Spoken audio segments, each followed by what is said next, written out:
Welcome to the Greater Montana Foundation Legacy Project, preserving the history of Montana broadcasting and the pioneers of communication whose vision and foresight brought together the people of Montana. I'll ask you a little bit more about creating the Montana Television Network. Well, the Montana Television Network really almost came about by accident. I was with an advertising agency in Chicago, and I was their media director, which meant that I was in charge of all their buying, broadcast time and print too. And I don't know, my office was right up on the Chicago River, and I got kind of tired of seeing people dragging bodies out of the river in the gray days. And I really liked Montana. I came out here a lot on vacations and really enjoyed it, so I just picked up one day and moved. And I had no job, knew nobody in the state, and picked Billings because I had done a lot of market research, and Billings wasn't the largest city in Montana at the time, but to me it was the most progressive. And I thought, this is the place that's going to grow. So, and in my business, you really had to be in a fair-sized market because an advertising agency wasn't going to make it anyplace else. So I moved out here, and I remember my wife applied for a charge account at the local department store and said that I was unemployed. And I said, for God's sake, don't say that. Say I was self-employed. So anyway, I staggered along for a while, and I made friends with Ed Craney up in Butte, who was a pioneer Montana broadcaster.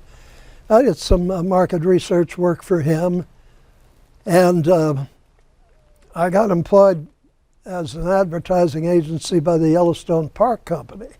And before I could even get my feet wet there, this opportunity opened up at what was then Cook Radio and Television. One of the stockholders wanted to sell out, and he was perfectly willing to sell very little at a time, which was perfect because I could afford very little at a time. So I bought that little bit, and as I say, they made me president because I was the only one in the group that knew anything about broadcasting. And I always say, well, I ran the station so badly that all the rest of the stockholders decided to sell out too. So the station bought their stock in, and I ended up in about 1958 with a big debt and total ownership of the station.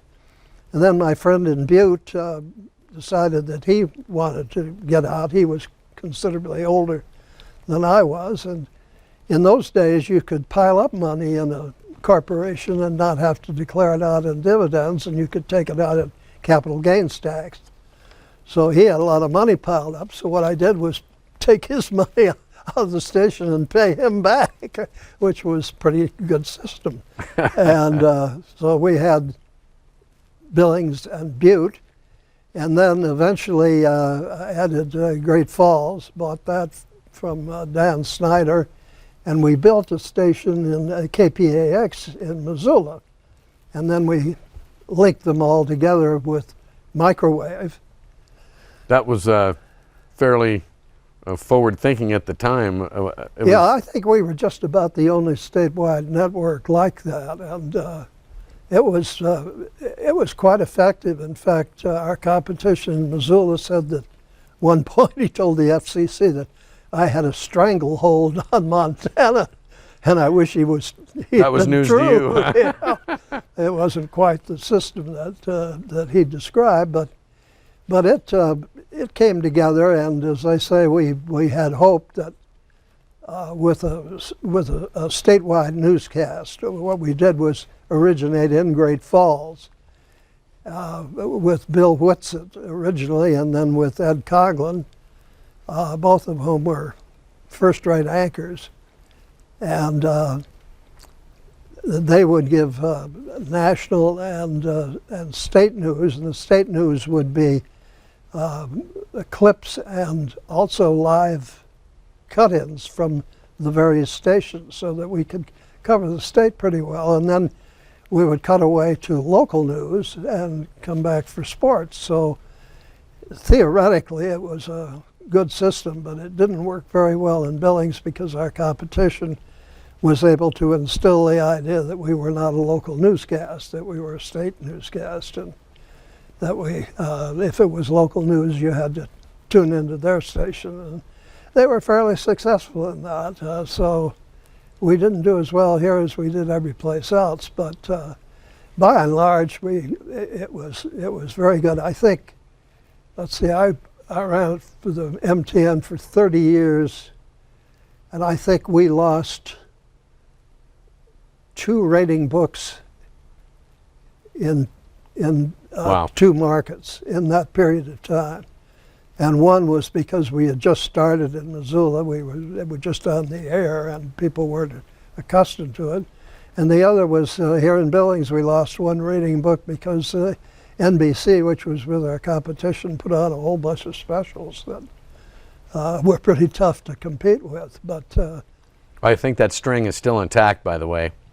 yeah, well, that's important. You know, it's a funny thing. At one time, let's see, ITT or somebody like that took over ABC, and they went to ABC and said, "What's your problem?" He said, "Well, we don't have affiliates in enough markets." So he said, "Buy them." So they went ahead and offered affiliates considerably more money to carry their programming than either CBS or NBC was doing.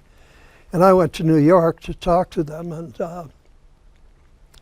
I finally said at the end, I said, "No, you people don't have the programming." And I remember the guy I was talking to said, "You're a chicken."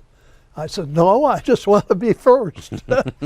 And so we turned it down and went to our competition, and that enabled us to stay ahead of the game pretty well because ABC had some good programs, but not too many. When you did news, well, we processed film. I interned at KXLF in 1974. My first thing I learned was how to run the film processor. Yeah. But, I mean, when you think about that, each station, shot their own film, and if it was a really important story, it was sound on film, but it had to be important because other than that, it was just audio tape and the silent film. Yeah. Well, it was funny, you had local live, but one of the main problems we had, and people wouldn't even think about that now, was accessibility to the network. We were sitting in Billings, Montana, and the line went down through Denver and Salt Lake City, and then out to Spokane, but you didn't want to be picking up from Spokane because it was in a different time zone. So we found a signal up on the old medicine wheel down in the Bighorn Mountains, and it was a signal that was so weak you could barely understand, you could barely see it on the screen. But what we did was, instead of stacking antennas, which people did a lot of vertically, we did it horizontally so that each antenna would improve the signal slightly. So by the time it got to the end of our stack, at least you could see that there was a program going on. And then we microwaved it from the medicine wheel directly to the hill, Sacrifice Cliff, and it was rebroadcast there. And it was great, except that, well, we had 2 problems. One, AT&T came to us and said, "You can't do that. We're a common carrier and you have to buy us." Well, their charge was something like $17,000 a month, and I figured if we bought that, why, we'd be in business for 2 months, and that wouldn't be too good. So the guy said, "Well, we'll carry it before the FCC."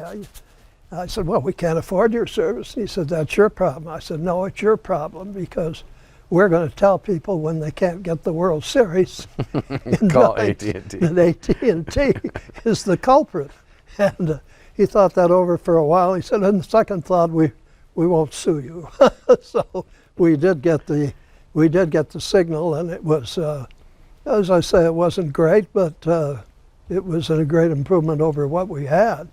And the same thing would happen out in the boondocks because people would have to use these little tiny rebroadcast stations called translators that were only 10 watts. And they wouldn't have much coverage, so they would link them together. And that, of course, was really dangerous because equipment wasn't as reliable in those days, and you had the possibility, of, first of all, that Cook TV would go off the air, and if that didn't happen, then the first translator that you had might go off the air, and that would screw up the second translator, so it was not ideal. But nobody thinks anymore, you just pick it up off the satellite, and there you are. The program's right there, so that's fine. But boy, it took us a long time to get there. We couldn't convince the networks. That was the problem. Huh. So when you watch, speaking of the newscast, we just relaunched a new statewide newscast at 9 o'clock. Kind of mirrored what you did back in the day. And then what your overall reaction when you watch local news today, not just here at Q2, but elsewhere, what are your thoughts? Well, I think my overall thoughts are, first of all, it's well done from a technical standpoint. I think the content is a little bit of a problem in that you're simply proving what we found out, that people want to hear about the fender benders and the convenience store that was held up in Billings, and they aren't interested in, maybe rape charges in Missoula or something else. And, that still doesn't click with me. I guess I'm stubborn, but I still think that it's possible to get Montana together with a newscast, but I don't think the content is going to do that I've seen. Now, to be honest, I haven't seen the 9 o'clock news, so. Well, we do more statewide news on it, more, than Chase the Fire Engine, a lot of the local news that we do. But it's got good reaction so far, and it's got a little more relaxed pace, I guess, from my perspective on the other side of the desk. Sure. But people enjoy the news of Montana, and they are interested in it, but I don't know if it's the reason that they're watching or not, but who knows? Well, I don't know. It's a desperate time because, the newspaper is less and less content. So your news sources are really not too many. And furthermore, they're not only not too many, but they're inaccurate in so many cases. Social media is just absolutely appalling to me. I mean, if you want to be misinformed, that's where to go. Go to Facebook or go to Twitter or something like Twitter. There's my buddy in the White House. But, I just think I tell all my kids, stay off social media. Of course, they don't pay any attention to me. But that's the worst thing you can say. That's They're right. going to do exactly the opposite. Yeah. So when you look at back to your newscast, I've been told you did not allow political ads in your newscast. That's right. Also, you did not allow negative ads. Is that right? Tell us about how that came about. Well, we had an annual meeting of MTN up in Lewistown, and I got a telephone call, which I didn't particularly want because we had a meeting, and it was an interruption, but it was from Senator Melcher. And he was concerned because it was just the start of attack ads, and Melcher had heard that this outfit in Virginia called the National Conservative Political Action Committee, run by a guy by the name of Terry Dolan, was going to run ads against him. And he wanted to know what I was going to do about it. Well, I knew why he was concerned. Melcher had been picked up for drunk driving, and he thought that they were going to emphasize this and make an issue out of it. So I said, well, John, I haven't even seen the commercials, but we'll take a look at them and I'll tell you. So I came back here to Billings, and we sat down and looked at it, and it was nothing. I mean, it was, first of all, Melcher had no competition at the time.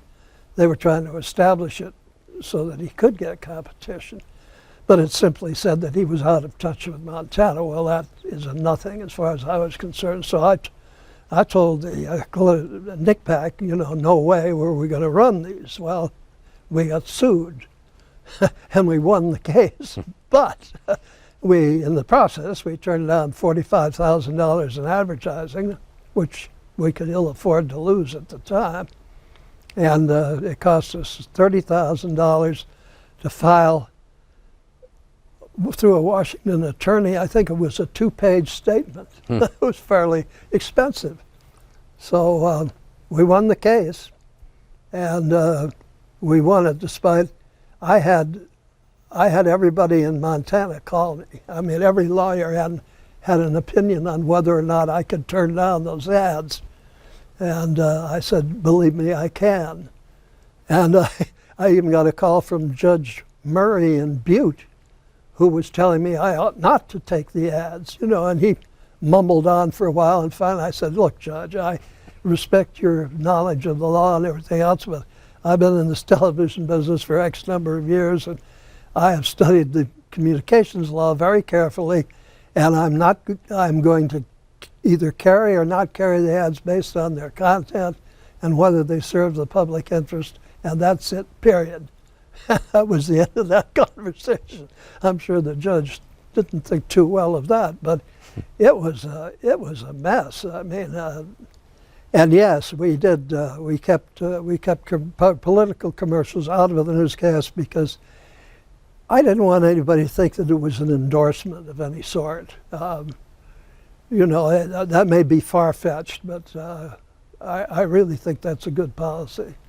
So today you watch the newscasts and they're just filled with these ads, and no one ever turns down any advertising, and it's almost a physical assault on every American. It feels like you can't get away from it. I know it. My wife was saying your mailbox is full with it, the radio is covered with it, the television. It's almost just an assault on your human being. Well, I normally listen to public radio only, but the other day something happened to my car radio and it switched over to a local commercial station.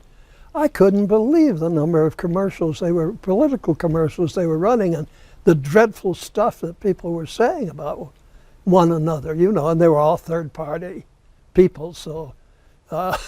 So is it a result of deregulation then? Because now there really is no oversight, really. No, Citizens United has screwed that up to fairly well. It's a mess and a half. And political, you can get in more trouble in broadcasting on that than anything else, I found. Anything, because it's very emotional. Very emotional. Do you have a solution for us? Do you have any ideas that might work to clean this up a little bit or change just the trajectory of things? We're just so far down in the toilet. I don't know if we can come back out. Well, I think the problem is, I don't like the Supreme Court's ruling on Citizens United. I don't think corporations are people and all that. But on the other hand, every time you try to clean it up with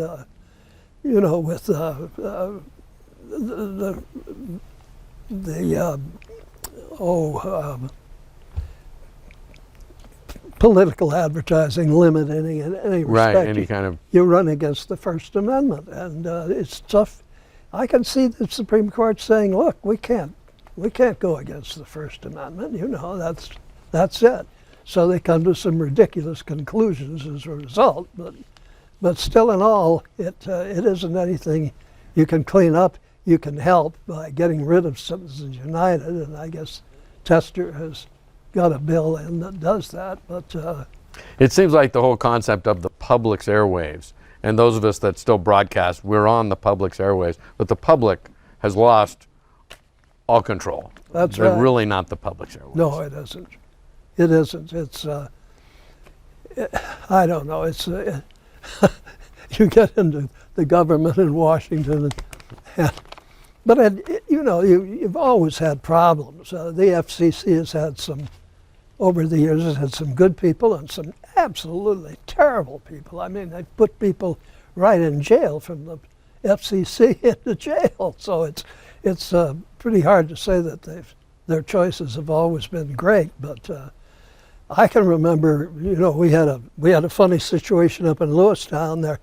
There's an allocation there for a station, and if you had that, you could put in a stronger translator. It was 100 watts, which was great. And we had 3 stations apply for it, ours and our competition here and the Great Falls station all applied for it. And I went back, I was the only one of the 3 that went back to Washington to witness this thing. And I walked into the hearing examiner's office and he said, well, I suppose that the guy who has the cheapest rates will win this. I said, you don't understand, we don't charge for this. This guy had no idea what a translator was or anything. It was very educational for him, and we won. But good grief, you got pretty desperate talking to those people after a while. So you sold MTN to George Lilly, and I've been told you've regretted that. Yes, I think, I'm not talking about George specifically, but yeah, it was kind of your passion. Yeah, that type of outfit, invested, capital investment or I forget what they call it, but they bottom line everything. And, George was perfectly qualified. He'd had good experience. I was a little disappointed in the fact that it didn't do more for the community, but the station really ran all right, but I mean, they never bought a piece of equipment or anything. And sold it, sold the other stations off first and then Q2. And the outfit he was with was really a station trading outfit. They bought a station in Buffalo, held it for a few months, sold it. They put, I was his consultant, so-called, and we had a meeting once, and he said, well, I'm buying a station in Fayetteville, North Carolina, and I had gone to Fort Bragg, which was at Fayetteville, and I said, George, you don't want a station in Fayetteville. He said, oh, yes, I do. Well, he tried to package that with Q2 at one time and sell them off as a group, and nobody would buy it. But he actually did. It was an amazing story. The tower in Raleigh for the ABC station blew down, and he became the ABC affiliate for Fayetteville and Raleigh. And while they were getting the tower fixed, that was Clover. But once the tower was fixed, all bets were off. So he had his share of problems. I don't know, George, he was an employee of this outfit, and these were good people for their operation. They were good people. I had a classmate at college that was a banker in Boston. This outfit was from Boston. TA Associates was the name of it. And I asked him about it, and he said, no, they're first class, so that's all right. The disappointing thing really was we had the station sold to the Disney family. They have a family corporation called Retlaw, which is Walter, spelled backwards.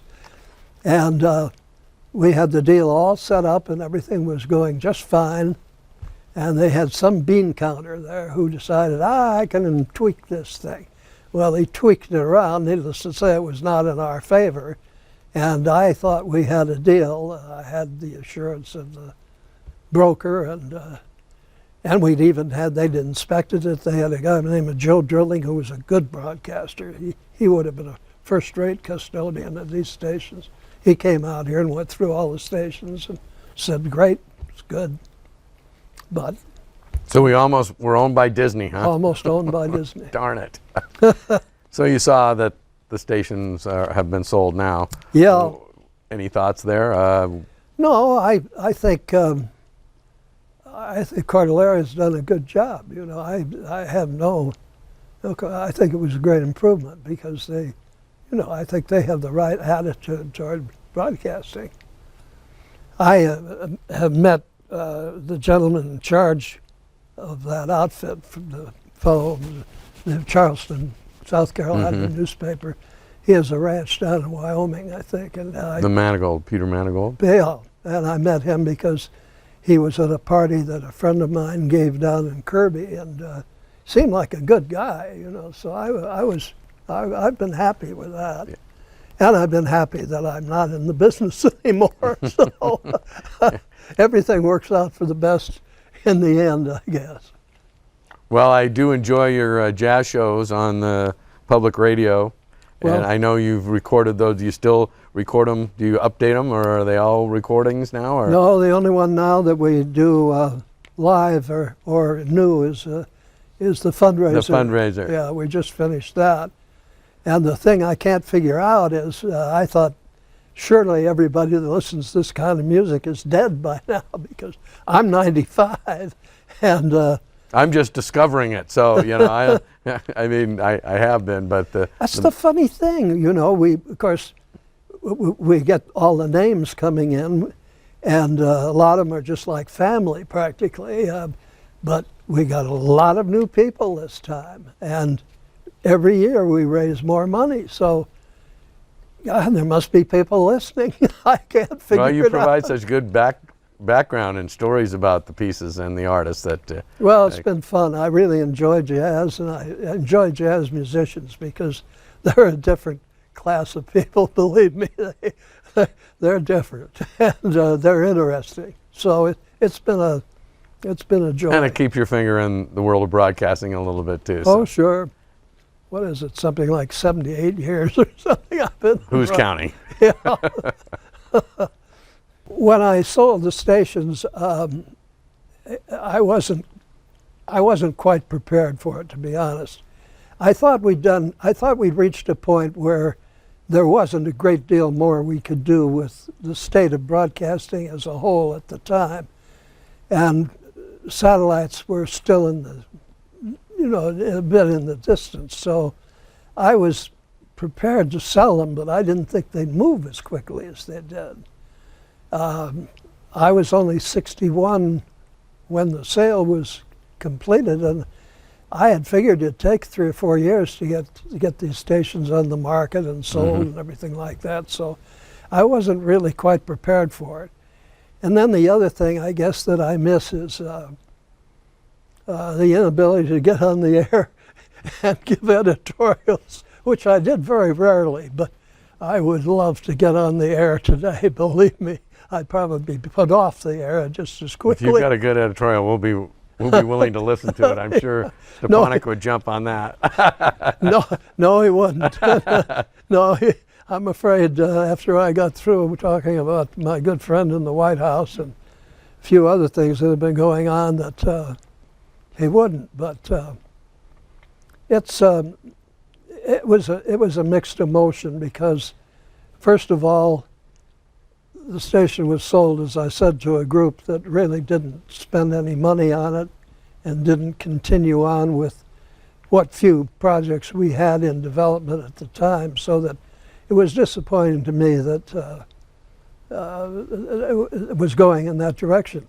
And I had an office in the building here at the time, but I finally had to give it up because people from the station were coming up and crying on my shoulder, and this got to be very, very emotional. So I just decided to, look, I better move out of the building so people don't think I'm still connected with it in any way. But it was a hands-off operation. This is the second or third time I've been back in the station since they've been sold.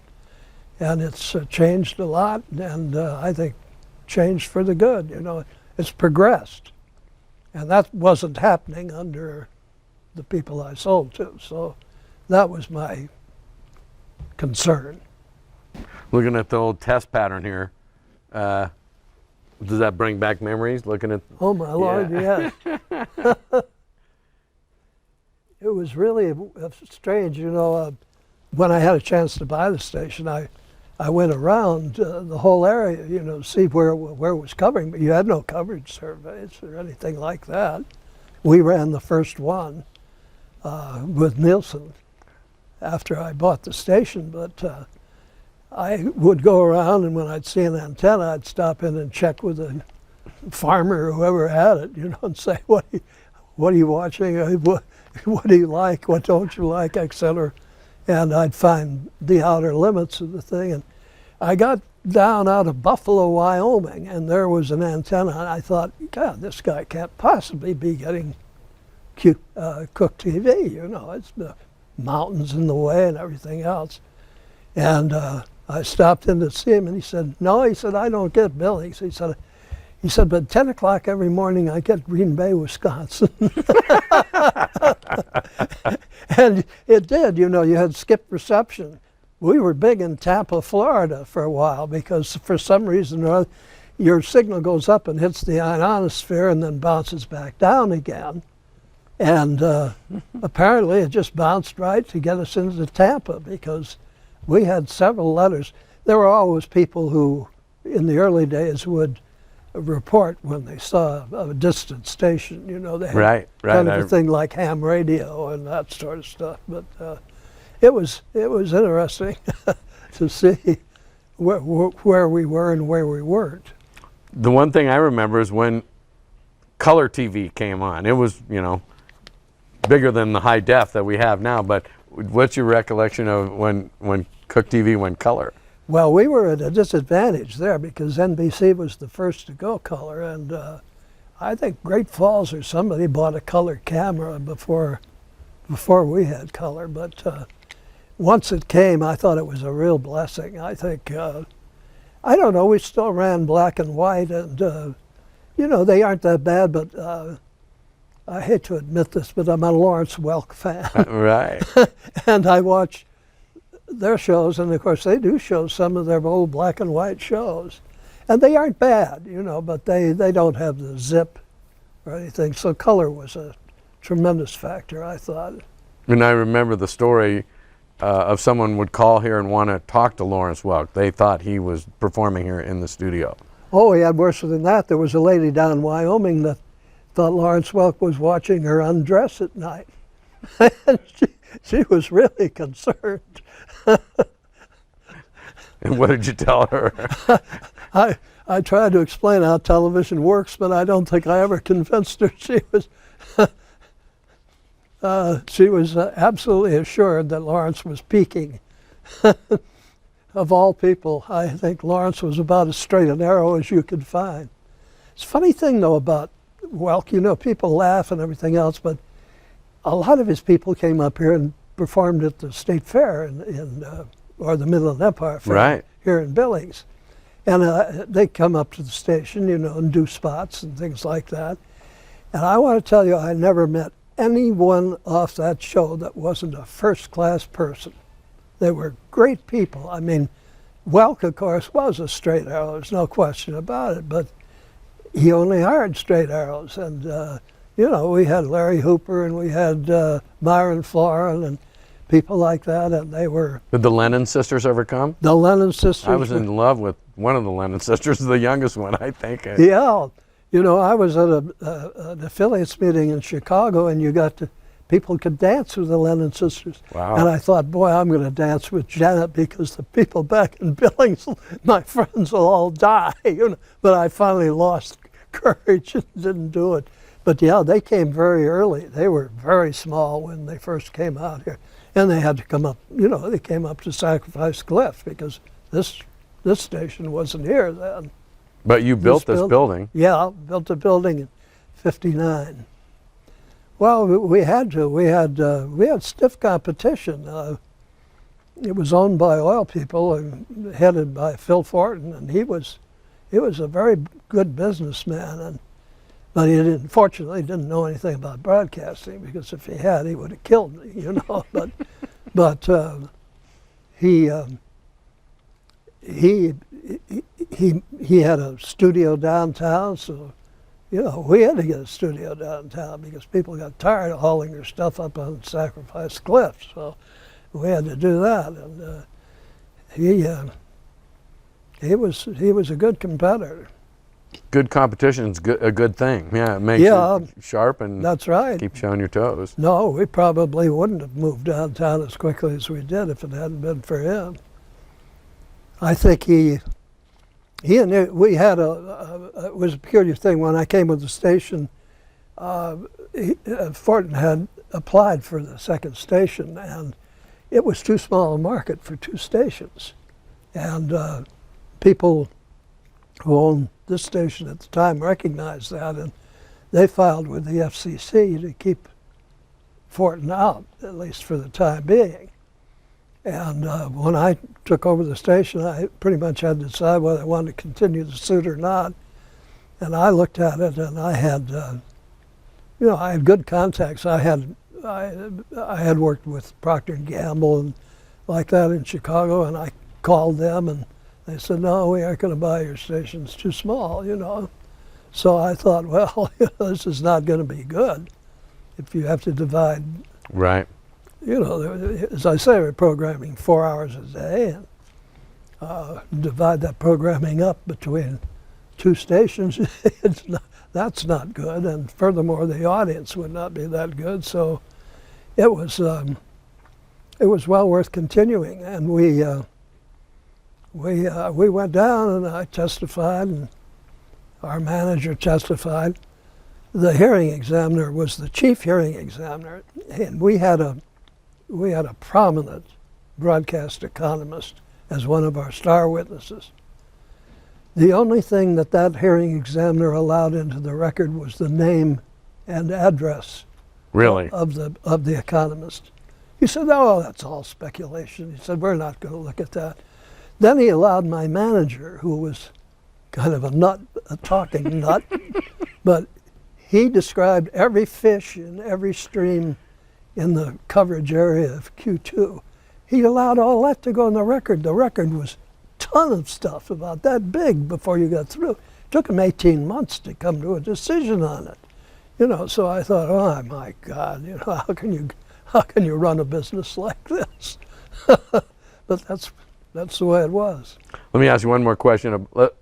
When did you start news? Was it because of competition? When did the 4-star final? Was that the first newscast, or? I forget. Vic may remember. We had.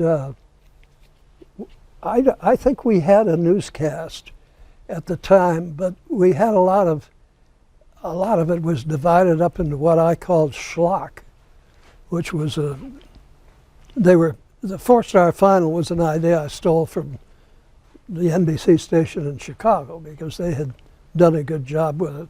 They had sports and news and Studs Terkel and stuff like that on. And it seemed to work well for them, so we put it in here too. But some of those segments were sold out as commercials. They call them infomercials today, which are dreadful, incidentally. But Schlock was a good name. Yeah, that's right. So it took me quite a while to weed out the schlock. And I don't know, by that time we had decided pretty much on the MTN news format, so it was discarded, but it was pretty terrible. The salespeople were mad as hell at me because the schlock was very productive for them. But my Lord, to get a guy on and talk for 5 minutes about his business is pretty tough going. And they are professionals, One story I didn't tell, it's a favorite of television viewers and Billings, is the one where we had, where the advertiser himself did the commercials, which they still do in some cases, and some of them are, the guy from Hertz is a pro. That guy's good. But this guy was Sterling Thompson of Thompson Dairy. And Sterling was a good guy, but he talked in a monotone. And he sponsored a show which had 3 breaks in it. And this one show, he said, well, I want to show you my famous Thompson Dairy whipping cream. So he's there with an egg beater spinning it around in this bowl for the minute commercial he had. And at the end of the minute, this whipping cream is lying absolutely flat. I mean, it's nothing. So he opens up in the middle of the show, and he's back with his egg beater stirring this cream up. Same result, nothing happening. So the closing commercial, I thought, well, surely he's going to do something else. Oh no, he's back with his egg beater stirring this thing up. He was saying, well, I don't understand this, this is happening to me, and he's off the air, and that, boy, I want to tell you, everybody in the city talked about that commercial. It was famous, and it was funny, but that was it. It was live, we couldn't tape it and needed to practice that at home first before. Yeah, that's right. But you got a lot of that stuff. It was fun. I enjoyed it. Well, I guess I'd have to resort to my hero, Ed Murrow, who said that, without public service and without programs like his See It Now and that type of thing, and of course his famous show on Joe McCarthy, that television was just a box of wires. And I think that's really true. I think television has progressed somewhat, but the programming, sitcoms are still there, and some of them are worse. The shows, survival shows and stuff like that are pretty bad. So I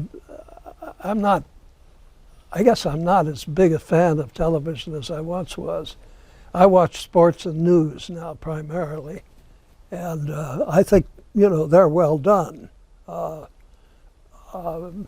Also, some business shows are well done, and I think you've got tough competition here because of that nightly business show, because that's for people that are really interested in the stock market or something like that. That's a well done show. But